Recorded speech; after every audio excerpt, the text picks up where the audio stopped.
Oh, they're on already. Hi, everybody, and want to say hello to everybody watching on the live stream either right now or over the course of the week during National Small Business Week. My name is Doug Kramer, and I'm the Deputy Administrator at the U.S. Small Business Administration. Before we get started, I just wanted to say a quick word of thanks to our host here at the United States Institute for Peace and President Nancy Limborg, who's a former colleague of mine and just a wonderful person. They've made a great place for us today to have several of our events around National Small Business Week. And among the many educational programs that we're pushing out as a part of National Small Business Week, because really there are two sides to what we're trying to celebrate. First and foremost, celebrating American small businesses, their innovation, their economic activity, and everything they bring to the United States economy.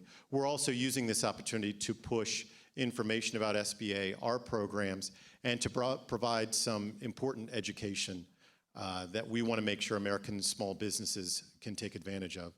And so we're using really as a keynote here at the beginning of the week and broadcasting and going to save on our website information about cybersecurity, because we have, I think, thought over the course of the last year that one of the best things we can do in our counseling and education programs is make small businesses aware of their cybersecurity risks. So I want to take just a couple of minutes, very few minutes here at the top, to set the background, and then I'll get around to introducing our great group of panelists here today and starting a conversation with them.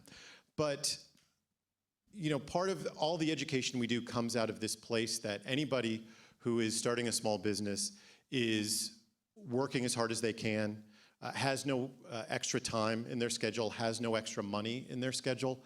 So the things that aren't right in front of them are often very hard to get to. And in addition to that, any sort of obstacle that gets in their way can often be fatal to their enterprise. Something that a larger company might view as something that just cost a little bit more than expected, a rounding error in their budget, or something that delays them for a few weeks, can mean life or death for a small business. And we think that the cybersecurity challenge being very real and that sort of thing that's difficult for small businesses to focus on is a great threat there. So we're going to talk a little bit about that today. As we get started, we want to remind small businesses that the threat of cyber intrusion and cyber theft is very real for them. Even though they may not always see it that way because they measure their inventories and their assets in different ways, almost every small business sits on a treasure trove of information that cyber thieves may have some interest in, whether it's their own intellectual property about their products, personal information about their employees or customers, or bank account numbers and credit card information. All of that's very valuable to someone who might want to come in and take that.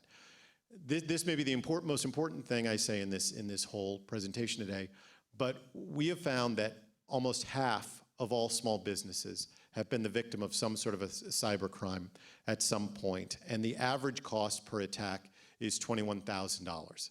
So that alone should sort of set the stage for what we're talking about today. Something that has that high of an incidence and that much cost for small businesses are something that is a real obstacle and something that we should be working on.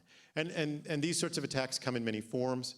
On the one hand, you may have ransomware attacks, which have gone up as much as 113% since 2014, where an intruder might come in and clamp down your system so you really can't do anything until you pay ransom to get it open again. You may have silent malware attacks where someone gets into your software, siphons off a lot of your intellectual property and information in a way that you wouldn't even know about. And others is you can just merely have extortion threats too, where cyber criminals will come in and threaten to shut down your business and your system if you don't pay them money to leave it open. So in response to this, the Obama administration generally and the SBA have marshaled resources to bring together to help small businesses and help the federal government as well deal with the threat of cybersecurity attacks. Earlier this year, we partnered with the National Institute of Standards and Technologies, as well as the Department of Energy, to run a series of cybersecurity trainings for small businesses. Those and a number of other resources that SBA has pulled together are available on our website at sba.gov/cybersecurity, so you can go at any point to that location and get either 10 quick hints or see events like this where there's a discussion of cybersecurity. The president, on his part, has released a cybersecurity framework back in February that is aimed to getting both the United States government and United States economic sector up to speed where they can defend themselves against cybersecurity attacks effectively. And to show that he's putting his money where his mouth is, the 2017 budget seeks $19 billion, which is an increase in 35% to deal specifically with cybersecurity attacks. So that's sort of the scene center. That's why we're here today. And we have pulled together a group of folks that are going to help us think through these issues and talk about some of the ways that they are real for small businesses. What I'm going to do at the top is I'm going to introduce each of them, and after I've introduced them, I'm going to put one question to them, and for each of them, I'm going to have them answer the same question. And that is for busy small business owners who, again, don't have time and don't have resources, if they could advise to them one thing that they should do today or this week to drastically improve their cybersecurity profile before going back to the chaos of the day, what would that be? So we're going to start with Matt Littlejohn, who's from Microsoft. Matt is director on the Microsoft Cybersecurity Identity Azure Infrastructure Services team, focusing on the East region commercial customers. Prior to this role, he led the services sales organization for Microsoft's National Security Group. Matt has an extensive background working with the national security sector, with government agencies, and with businesses so that they can really get a handle on their cybersecurity needs. So, Matt, do you want to kick it off for us? Sure. Thanks. I'm mic 4. There we go. Happy to be here. Thrilled for the opportunity. Thanks, and congrats to all the award winners from this morning. Pretty big kickoff for the week, which is very appropriate. I'm lucky enough at Microsoft to really kind of sit at the nexus of a couple of different things. One, the ability to interface not only with our customers, but also with our headquarters and our development folks, but also looking and focusing primarily on cybersecurity and the overlap with that into identity, and then the overlap with that into actually our cloud computing platform. So there's a continuum that runs through all three of those things, and bringing those together is really a very important thing for us. Very good, thanks. So next I'm going to turn to Stephen Cobb. Stephen Cobb has spent more than 20 years advising government agencies and some of the world's largest companies on information technologies. He now works for the company ESET, which works in this space with businesses to help them find solutions to their cybersecurity challenges. In addition to his current job, Stephen also co-founded 2 different successful IT security firms that were eventually acquired by publicly traded companies. So he's had a lot of experiences in different areas of this issue, and we're happy that he could join us today. So, Stephen. Oh, thanks, Matt. Yeah, so again, thanks very much to the SBA for shining a light on this, because yes, I've advised some big companies. I've also advised some very small companies and had small companies. And yes, we see this a lot. A lot of ESET's customers are smaller businesses, and it really is a challenge to tackle something as complex as cybersecurity when you're busy already. You know, a lot of people say, well, I already have a job. And so, yeah, we try to, not only with our product, but also with the advice that we give and the educational material we produce, try and address that, how you can get a handle on it without a lot of resources. Very good. Thanks, Stephen. The third member of our panel is Bill O'Connell from ADP. Bill is the Vice President of Global Trust Assurance for ADP. As we heard from ADP representatives this morning, ADP works with a very wide range, a comprehensive range of American small businesses. So what they are able to do in this space is very important for American small businesses because of that reach. Specifically, Bill leads a global security team responsible for vendor risk management, client security assurance, and security communication training and awareness. So Bill, thanks for being with us here today. Yeah, thank you for having me. It was very exciting this morning to see some of our clients winning awards. You know, I think I get to, as part of my job, I get to talk to small businesses, large businesses every day about security, and it's a very tough problem for them, especially like Stephen mentioned. You know, the average small business owner is probably doing 5 different jobs, and so now to be the technology resource, let alone the security resource on top of that, is sometimes overwhelming. So as part of my job, in addition to talking to clients, I help ADP look at who are our partners that we use and how secure are they. And so you know, I think it's very important for small businesses, and I'm especially concerned about when they're trying to win that big contract, what are the things that they're just going to need to do and to demonstrate so that they can grow and they can thrive and they can win that big contract as well. So that's another team that I help manage. And then finally, it's about the people, the training and awareness that is so critical, making sure that the average employee knows what they need to do as well. Thanks. Thanks.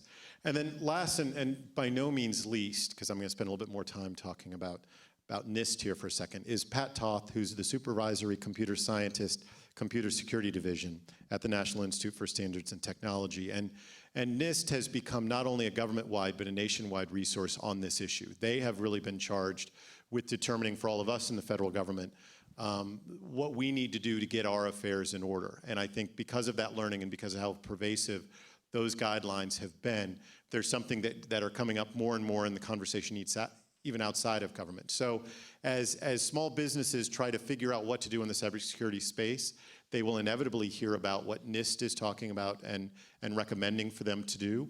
Also because, as we talked about this morning and we'll talk about throughout National Small Business Week, the way we are able to leverage the United States government as the biggest customer in the world for American small businesses. I think we have announced over the past couple of weeks that something like $90 billion in sales have gone from the federal government to American small businesses.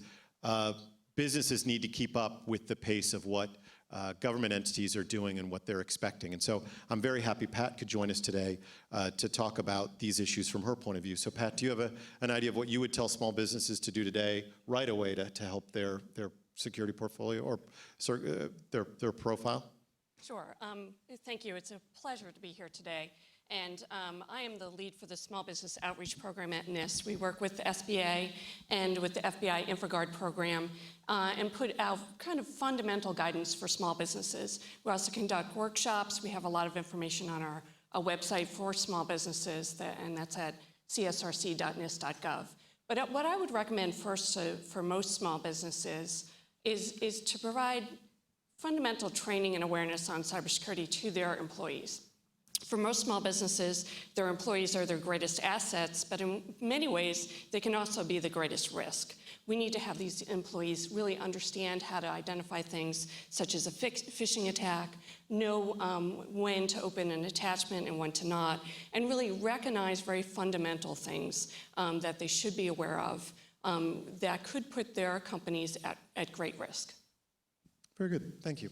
So the first question I want to throw out for the group really gets at something that I think is not cybersecurity based up front, but is very tech based for small businesses up front. And I think for decades, small businesses have thought their IT challenges were just to figure out how to plug their computer into the wall and then maybe set up a Wi-Fi receiver, and then God forbid they'd have to set up a credit card terminal. And then once they could get all those working, they were up and running. Now they're being told that all of that needs to run out of the cloud. Right? And they need to make that transition. That's the next big transition that they're looking at right now. So, I mean, first and foremost, it might be that question of, how important do you think that is as a next step for small business? And then the question for us, as they make that transition, as they're sort of buying that suite of services to move to the cloud, are there specific cybersecurity issues that they should be thinking about as they make that transition? Pros and cons on that sort of a move. So, anybody have thoughts on that? Stephen? Yeah, so cloud, like a lot of technology, has a lot of benefits, but also risks. In the benefits area, we're talking about what's the one thing a small business should be doing that maybe it's not, and that would be, in my mind, backup, right? So particularly with the kind of attacks we're seeing now with ransomware, a backup, a current backup of all your files is your best protection against that. Although, actually, the first time I wrote about backup was the first computer security book I did in 1991, and you need backup anyway. What if there's a fire or an earthquake or whatever? So backup is a critical part of your cybersecurity posture and your defense. And the cloud offers a lot of benefits for that. So yes, you should be backing up to hard media, and you should be storing a copy of that somewhere safe in a separate location from your business. But the cloud gives you the opportunity to back all that up pretty much constantly. So, my own system is constantly, making incremental backup into the cloud. I think a lot of the problem, though, for small businesses and the cloud is really understanding the different parts of the cloud, the different types of the cloud. And so you have the public cloud where, you have Dropbox, and anybody can use Dropbox. Or you have business Dropbox. Or you have a local data center that provides you with your personal cloud, or your business cloud. And I think that's the area where potentially an outside advisor, an IT consultant can help a small business understand where they should be leveraging the cloud technology. I know some small businesses that started up in recent years that have no servers. They have basically no infrastructure. They do everything in the cloud, which from a security point of view can be kind of scary. But on the other hand, the people I know are quite good at security, so they've gone into that with their eyes open. What I worry about is people who just go, oh, we'll use the cloud, the provider said it's secure, we're covered. So the last piece of advice about the cloud I would give is check that contract. And you can't, although you can outsource your storage, your backup, you can't outsource responsibility. So even as a small business owner, you say, okay, my IT provider has got all my data, it's their responsibility. No, if it's your data, it's your customers, your responsibility. So what if I'm creating that relationship, what are the 2 questions I want to ask that cloud provider salesman, or what am I looking for in the contract to make sure that I'm going to get that level of security and that's the right way? Where do you think people can go amiss there? One thing I would add to that is how you make that decision, kind of along the lines you're talking about, which I think many people may go into it, and especially in a small business, you're going to be very price conscious. But there are other factors that you need to have, give the right amount of weight to. And I think it's, some things should cost money because you're getting that higher level of service, and I think security might be one of those things. So. Just like with produce or surgery, maybe it's better if you're paying a little more because you're going to get something for it. So I think when it comes to not just the contract but the deal that you're making, I would look at that. I would do my research to see have there been any security issues. But then specifically, I think that especially for a small business, the contract is going to be a good part of that line of defense. And so you're going to want to make sure that there's certain SLAs in terms of not just basic stuff like access to your data. What do they do with it? How long do they retain it? What kind of recourse do you have? So those are absolutely things that you should make sure that you're getting and not just make the decision based on price. But so does anyone have any thoughts, though, in that sector of what would be worth paying for? We've all had the experience of going into an auto dealership and they try to sell you, the undercoating and everything they can. But there are some things like cruise control you'd probably like to have if you're on the highway a lot or things like that. Any thoughts of what you might want to pay a little bit more rather than just taking the basic package that's important from a cybersecurity space? Any thoughts on that? If not, we can move on. I'm not sure if it's not a one-size-fits-all thing, and I get that, and that's part of the challenge. It absolutely is, and I think that's part of the concern that folks have, that there's this picture that the cloud is something and it's all-encompassing. And I think you've correctly laid out, there's multiple different facets to that. And this is absolutely a shared responsibility mode.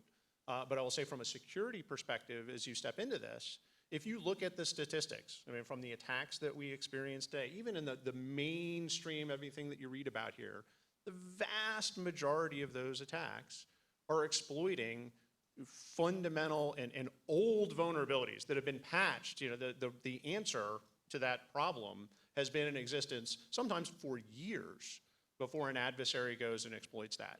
One of the benefits for a small business, and certainly as you step into a cloud environment, if you're going to do that, is you can actually shift some of that responsibility. You no longer, in a platform arena, have to be concerned around, well, do I have to patch this server? What's my state of this? I don't have the staff to deal with this.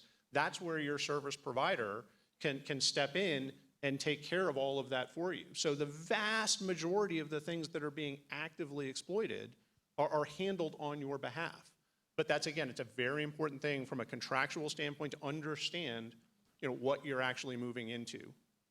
And then the final thing, we kind of talked earlier about if you're going to walk out and do one thing, what's that one thing you're going to do? And this is potentially, it's a little bit related to the cloud, but from my perspective for a small business in terms of exponentially increasing your cybersecurity posture almost immediately is enabling multi-factor authentication.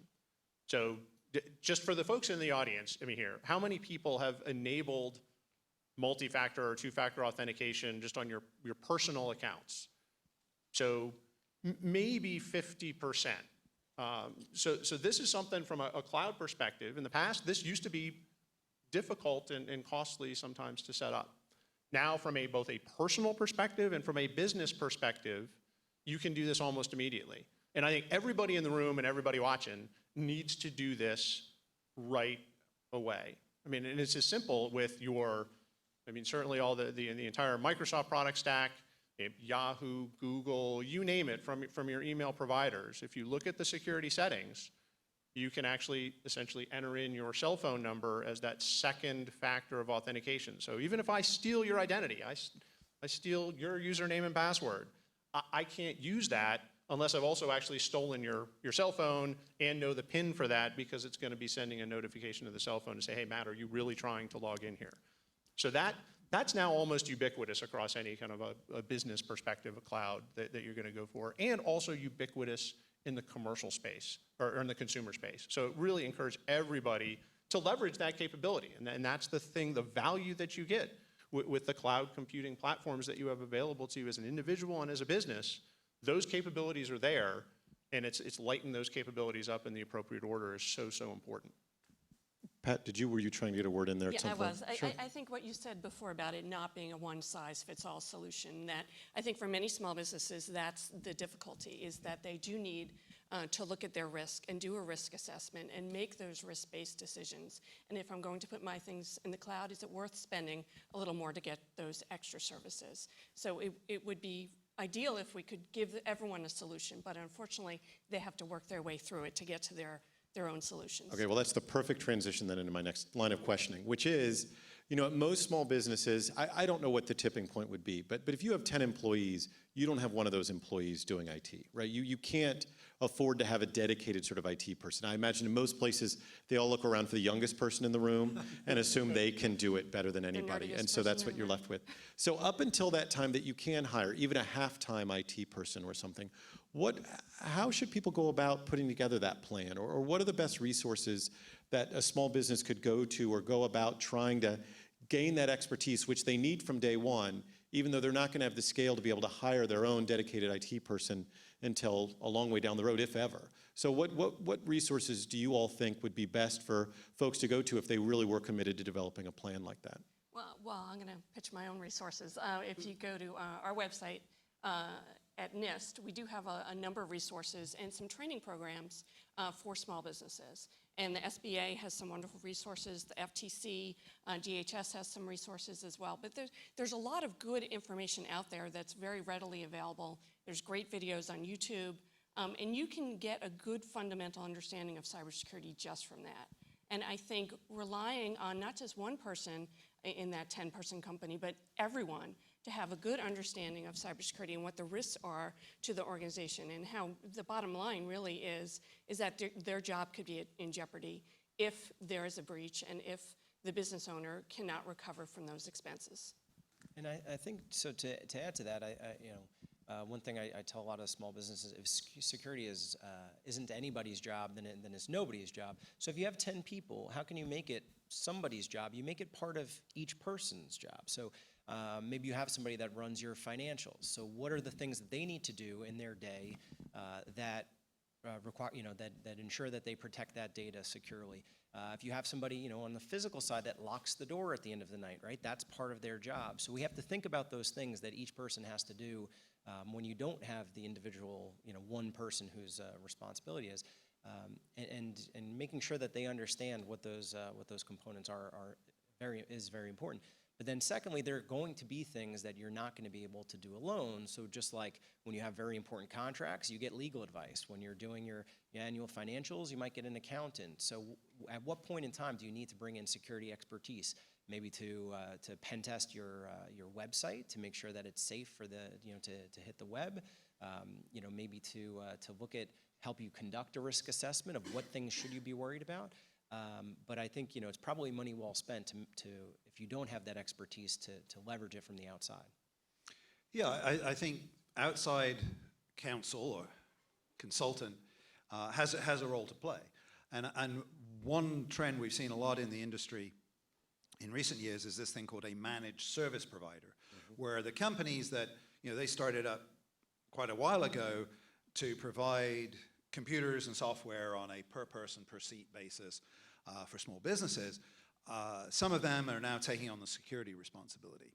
And if that's done properly, that's very good, because a managed service provider might serve 100 companies, all of 10 people. and they can afford to leverage really good security expertise. So they will have, because the thing is, if you hire a security person in a 10-person company, they're not going to be busy enough, really, hopefully, so a good managed service provider, along with the hardware, the software, the printer, and so on, can provide security services. And an organization that we participate in, CompTIA, the Computer Trade Industry Association, is also a good resource. They have security resources on their website, and they have certification and education programs for managed service providers to take on that security responsibility.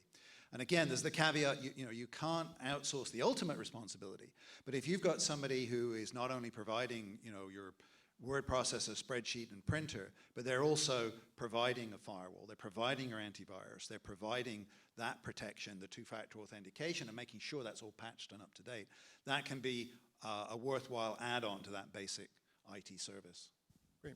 Well, so I think the value of what we're discussing today, hopefully for our audience, is to separate some of the myth from reality, try to talk in very practical terms and all of that.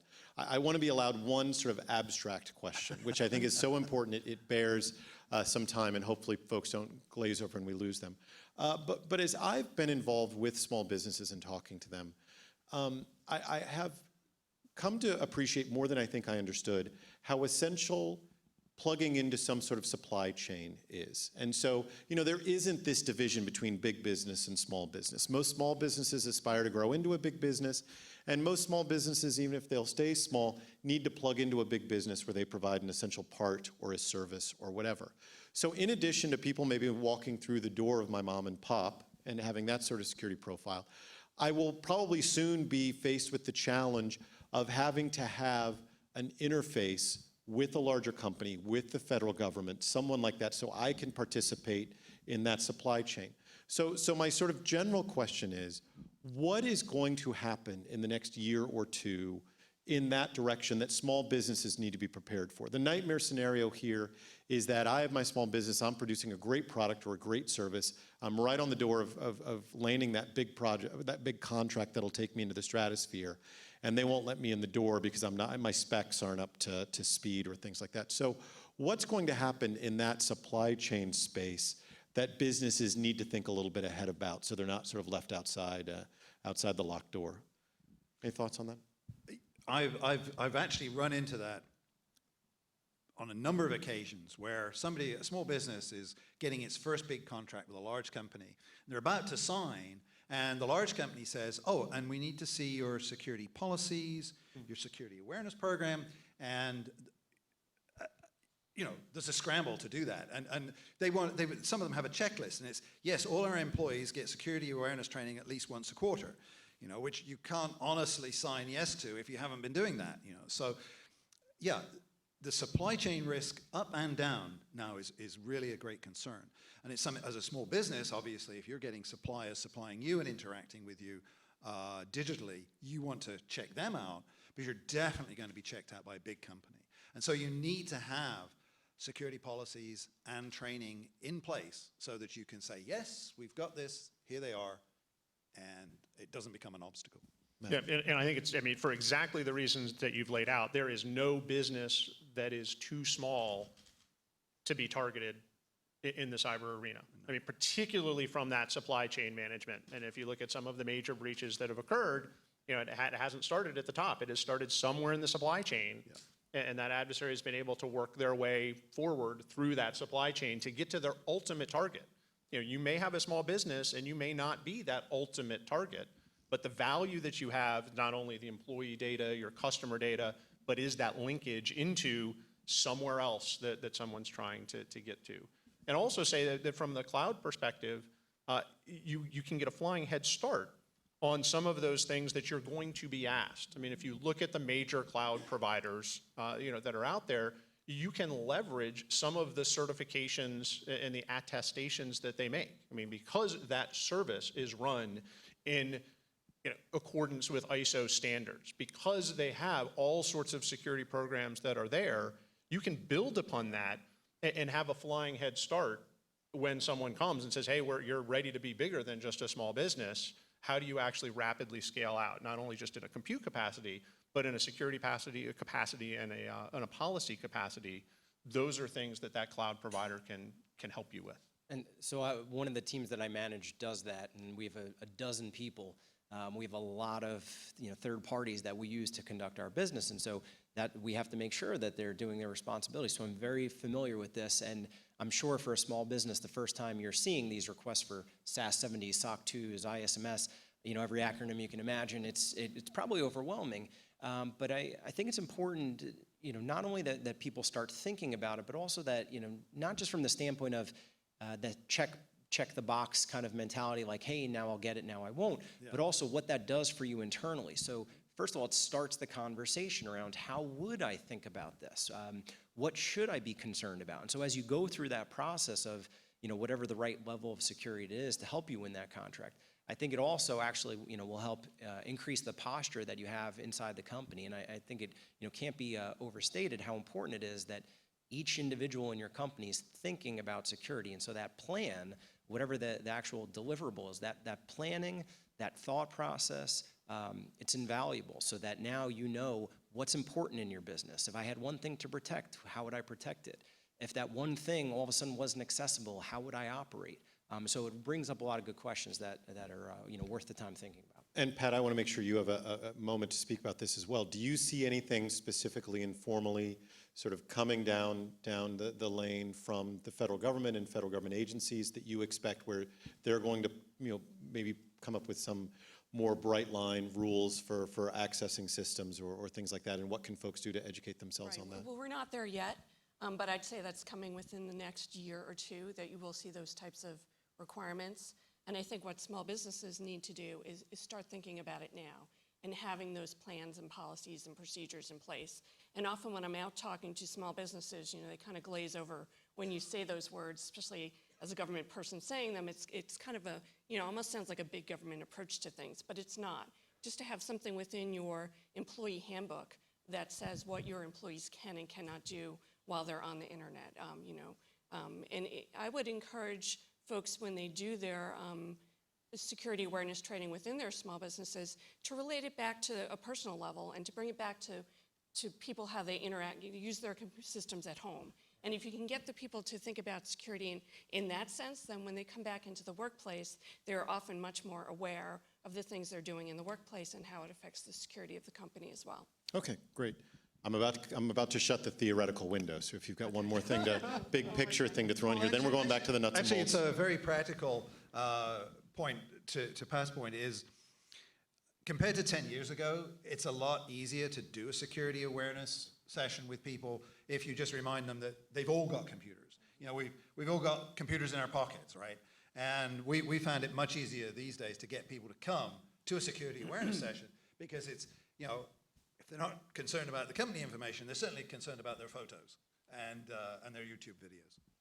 Okay, well, so I'm going to now hit on a couple of different subjects and just do a bit of my man on the street veil of ignorance thing, which isn't that hard for me in this space necessarily, to just make sure that we're making clear for folks some of the concepts we're talking about. And I know Matt raised two-factor authentication, and I just want to walk through this and just some simple questions. So, one factor is name and password, and then if you add anything else to make sure that this isn't just someone who got a hold of my password, be it, I love teddy bears or whatever, that they have to have something else to sort of do that. Now, the way that used to be 5 years ago for banks and law firms and places like that is you'd have these separate tokens, which still exist and are in wide usage still, that will send out rotating sort of numbers. And that was always two-factor authentication. My sense is that has started to change significantly, and there are a whole lot of different things. The federal government is using PIV cards now, which is a physical card you plug into your computer. But that there are all sorts of different ways you can do this. So, could you just talk a little bit about the different, sorts of two-factor authentication that work? How do you separate the effective ones from not, or is anything good? I've got to admit that when someone I'm working with, especially online, asks me for my phone number, I'm just afraid I'm going to get a whole lot of, solicitation calls. And so I might be like, well, I'm not sure how comfortable I am with this. Is that a mistake?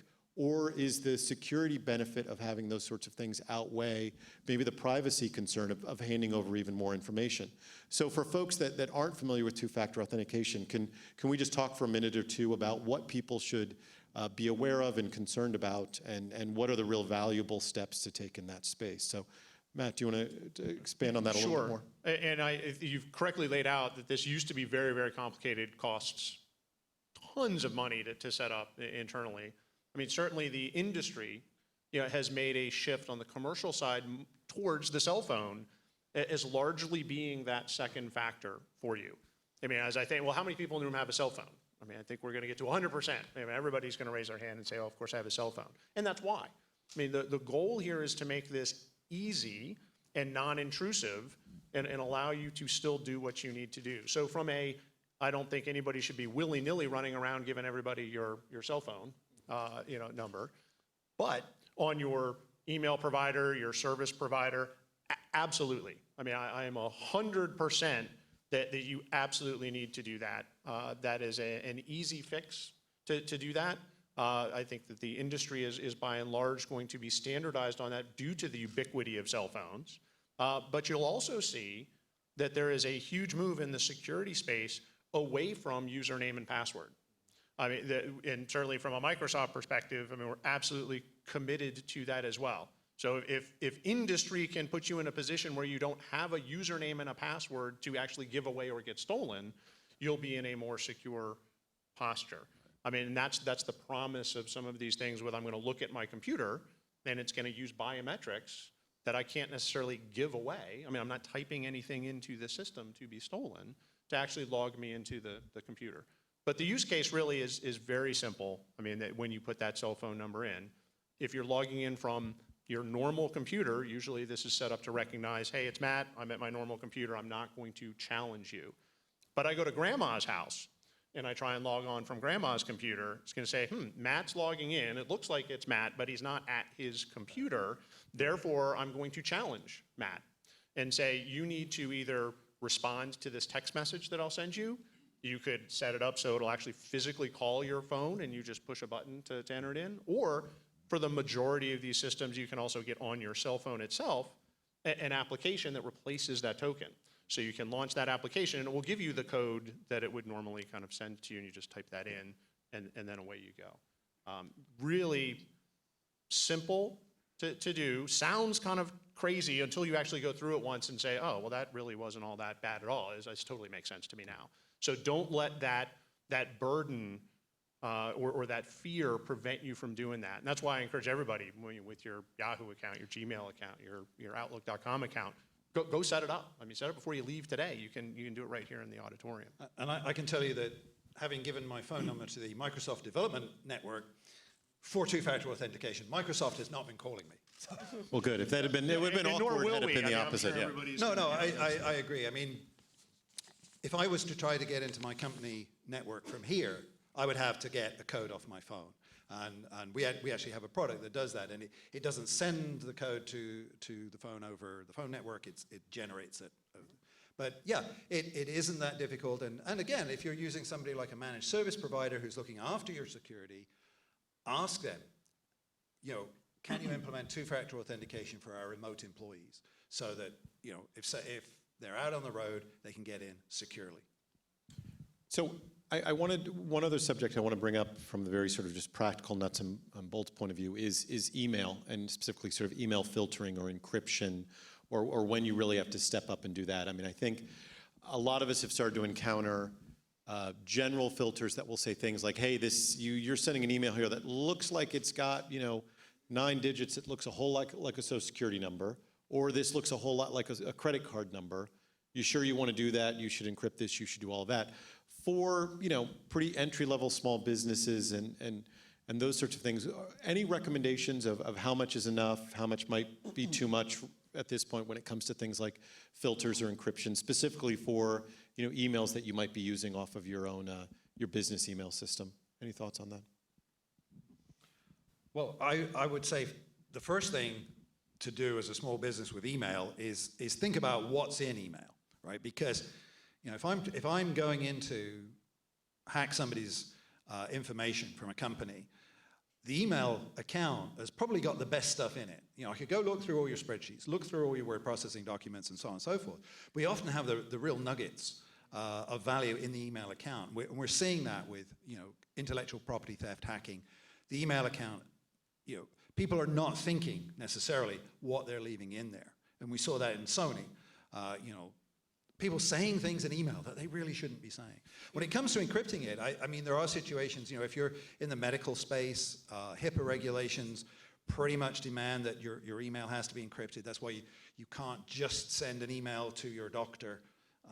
Hopefully you're not sending an email to your doctor in plain text. You've got some sort of secure system going. And yeah, you need to look at what's out there in your email. Realize that an email is like a postcard. It's not like a sealed envelope. And then if you have regulatory requirements that it be secure, then look to a secure email service. Yeah, I mean, I'll bring this back to an earlier question about where does it make sense to potentially pay some more money? One of the main attack vectors, I mean, how the bad guys are getting in is through email. You know, they'll send you a well-crafted email that looks like it's coming from your colleague, you know, to entice you to either click on a link or download an attachment, and that's the initial foothold that they gain into the system. So really an inbound email filtering perspective, that's absolutely something from a reducing your attack surface, as we talk about. I mean, making it harder for the adversary to get in, that's a service. I mean, if it's available to you, and there's many of them, that's something really to consider, to run that through. And then I'll also say, I think from an industry perspective, that the ability to control the data that you create is going to become increasingly common and ubiquitous. I mean, the ability to encrypt, and as you laid out, hey, there's a credit card number in your email, you know, and giving you the choice or the notification to say, do you really want to send it, number one, and if you do, number two, automatically encrypt that. And as the industry continues to advance, I believe that we're going to get to a scenario several years from now where that's going to be absolutely commonplace. Today, that's kind of hard for people to imagine that, oh my gosh, all my emails would be encrypted and this looks really hard. That's going to become increasingly common for just those reasons. I mean, that's where the data is, and the ability for you to share both internally and externally is where, again, this promise of the cloud that you hear about really comes in. It allows you to do a lot of those things and control that data that needs to be controlled. And then the data that is a postcard, great, just, you know, let it go. There's no reason to embark on that overhead. Any other thoughts on email? Anything of that? Well, and those encryption services are becoming much more reasonable. And I agree, over the next few years, I think more and more small businesses will begin to use them. Very good. So last of my, well, I may have a never-ending reservoir of man on the street sort of entry-level questions, but this will be the last one I sort of put to all of you for now.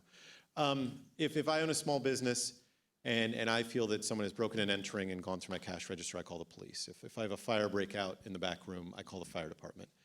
If I think that I have been the victim of a cyber incident, if either someone sends me an email with a ransomware request, or I start to get too many calls and emails from customers saying, hey, this seems weird in my bill from you, or whatever I've had, who do I call? If I don't have those established relationships, what am I looking for at that point? Where do I go? You know, do I just go to the, you know, internet and look it up? I mean, if I find myself in that circumstance without pre-existing relationships, what are the sort of resources I want to look for? But you should have the pre-existing relationship. I know, but we can't solve this. I think it's actually kind of a thing of mine now, is we have kind of an unfortunate cycle where law enforcement, it gets its funding based on crimes reported.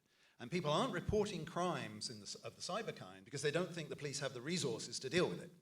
So I've heard recently from several people in law enforcement, even from, you know, the Assistant Attorney General for Cybercrime, they want people to report this. And yeah, in San Diego, we have a joint task force, which is FBI, Secret Service, local police force, the sheriff.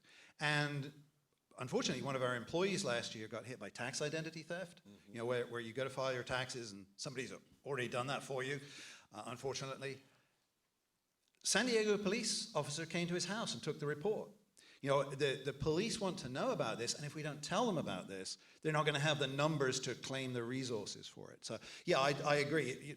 You know, Brian didn't have a pre-existing relationship, but he was so upset by this, he basically called everybody. And yeah, you should report things if you're, as a consumer, small business, report it to the FTC, contact the FBI, contact the police department. Yeah, most municipalities do have cybercrime units, and they will respond. And what often happens is things increase in a particular area, perhaps an industrial park where your business is located, and they'll see an increase in cybercrime and those businesses being targeted. Yeah, I think oftentimes people avoid it like the dentist, you know, that it's a lot better to brush and floss than it is when you have to go get a root canal, right? So here we are in the root canal situation. What can you do? Focus, on prevention. We talked about the technology aspect and the planning aspect, but also a middle layer here is detection. So how would you know if something happened? And in the physical world, it's easy. If you show up to work one day and there's a big old hole in the window, I think you know you got broken into. In the cyber world, it's a little bit tougher because it's so much more invisible. So, what are things that you can do? And just a specific example, if you have a provider, performing that you outsource a particular part of your business to, they might be able to help you help identify, hey, something looks suspicious here. You need to check it out. As well as this third category, which is, now getting business back up and running again. So prevention, detection, and response. How do you deal with that? And so only if you do that good plan will you know how to respond, not just how to reach out to law enforcement. Do you need legal advice? Might you have to disclose something? What state laws, what jurisdiction are you susceptible to that you need to collaborate with? What technical provider do you need to work with? Because perhaps you've identified that something's happened and it's still ongoing. So, you've seen a lot of news you've seen a lot of stories in the news about big breaches where the first response is actually to let them continue, believe it or not, so that you can see what is it that they're doing. What were they looking for? Now, in many cases, the first line of response is stop it as quick as you can, but it's important that you have that whole kind of plan built out in advance. And I think the providers absolutely have a role to play in that. And this is one of those great questions to ask up front. I mean, the time to put your seatbelt on is not during the accident. You need to be wearing it all the time. So really to kind of game through that, think about your response plan, think about, what would happen if the power went off in my building? What would happen if I have a flood? You think about some of those things. What happens if they tear up the street and nobody can park in front of my business now? You need to think about that as well with the online world and at least have that rough plan laid out on how would you actually respond for that. And again, I think that your service provider and the folks that are closer to that problem are going to be much more directly engaged in actually resolving that. Certainly, I think law enforcement needs to be involved from an awareness perspective, but you can't expect your local municipality to come in and fix something for you at that point. True. Yeah, actually last week we ran a short survey of small businesses on that question, and we found that 48% had no incident response plan, which is the pre-existing stuff that you talked about. So I think it's an area that we can do better on, and try and help small businesses to understand the need for incident response and be ready for it. Well, I think we're gonna get us all out of here on a quick hitting question that I haven't teed up for all of you. So I'll put the question out there and then sort of give you a vamp here for a little while to let you think of an answer. And that is, small businesses have a lot on their mind. Every single night. You can't really say what keeps them up at night because everything keeps them up at night. Are they going to make payroll? Are they going to land that next customer? Are they going to get the permits they need on time? All of that. But as you think about the one thing that they should have in there, and this is more not what they can prevent, but maybe the one thing they have right now that based on your experiences with small businesses, you have seen to be most vulnerable. We were trying to protect everything, but in reality, if you were to have someone call you from a small business and say, I got hit and here's what happened, do you find or do you expect that the most vulnerable piece that small businesses have right now is email, or is it credit cards, or is it payment, or is it intellectual property? What do you think when you pick up that phone from a small business that has that concern will be the thing they just lost that they can't replace? And part of this goes to what I think I heard in the discussion where, you're not always in this completely alone. As we go further down the road, the services you just buy off the shelf are going to come with increased protection. So if you're in the cloud or you're accessing a supply chain from the cloud, it may be that is providing just service at a base level, and same thing with your email is getting better. But there may be some parts of what's in your store right now or in your operation right now that's still sitting pretty bare and exposed. And so, for each of you, what do you think that most exposed part for a generic business might be right now? So, Stephen, do you have an idea for that? Yes, yeah, I was just thinking about this. I'm trying to come up with a cool acronym, and so far I've got elephant. That's a long acronym. Yeah, so the elephant. Let's see if you can pull this one across the finish line. No, it's a problem. We've talked about the technology and we've talked about the awareness and the role of employees. It's the employee left or fired, access not terminated, and that is so common. Where particularly small businesses, we often work with people we trust. They come and they go. Sometimes, though, they don't go under the happiest of circumstances. And so often we see a situation where somebody's access to the system has not been canceled when they left. And, that person gets kind of a bee in their bonnet, they get a grudge or something, they come back in using those credentials. And unfortunately, they may still have their two-factor authentication. Yeah. So it's that personal aspect, that insider problem. That's a great answer. Any other thoughts on that question? I think phishing attacks, really having employees be suspicious of every email they get in a sense, and thinking about what is this that I'm doing before they open an attachment or before they click on a link. And that basic understanding for most small business people really isn't there yet. I think it's about knowing when to leverage outside expertise, and I think it's going to be a challenge because there's a cost factor to it. But just like hopefully you're not doing the electric yourself, you're not doing the plumbing yourself, right? You're going to get an expert for a good reason. I think helping with generic technology issues as well as the security, you really should think about leveraging an expert, and it's worth the cost. But I think with plumbing and electrical, they always just find the youngest kid in the room and have him do all of that as well. So, Matt, did you have any thoughts on this? No, I want to back it up. Absolutely. I mean, like the electricity, though, and back to the training. I mean, if you stick the screwdriver in the outlet in your office, that's you're not going to blame the power company that something bad happens. I mean, that's somewhat on you. I mean, but to take it a little further, there are things like ground fault circuits. There's other things that go in there that are designed to prevent you from killing yourself. Still not a good thing. And that's what all of this starts to bring together. I mean, as we start to advance into the future, all of those different breakpoints are going to be available to you, and you're not going to have to build it yourself, from mining the source of energy to creating the generator and the transmission. All of that's going to be done for you, and it really becomes that discussion that you have with your provider to understand what's available to you. I mean, I think that's really a key component of all of this, is as you go forward, have that discussion and really understand what is available to you. Because a lot of times, and one of the things that we see all the time, is people don't do the simple things. I mean, certainly from a cyber perspective, it's those simple things that you need to do. But the other thing that I see on a personal level too is people don't understand the breadth and the depth of the capability that they've acquired. They will go out and they will sign up for something to do one component. And there's all these other things that are available to you, and it really is well worth the time to say, hey, if I'm buying into this provider, here's all this other stuff that actually comes along with this that I can actually then leverage. Well, great. Well, I want to thank all of you for being here today. As we sort of said at the top, we view cybersecurity as a real issue for American small businesses. The numbers don't lie. You've got half of all small businesses feel that they've been the victim of a cyber attack to the tune of $20,000 per incident, which is just a huge obstacle to the success of small business. I think the most promising thing we heard today, among many pieces of good advice, is the opposite of sort of saying, you're on your own. I think almost all of you said there are good resources out there. They're easy to access, and they'll set you on a pretty good path to understanding this issue.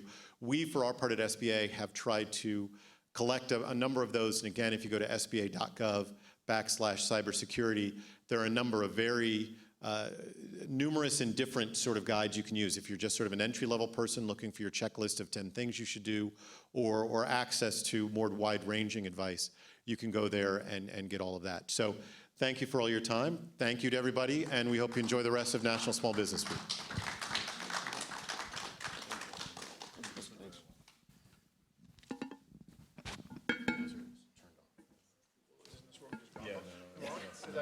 Played out. Oh, it's old, but.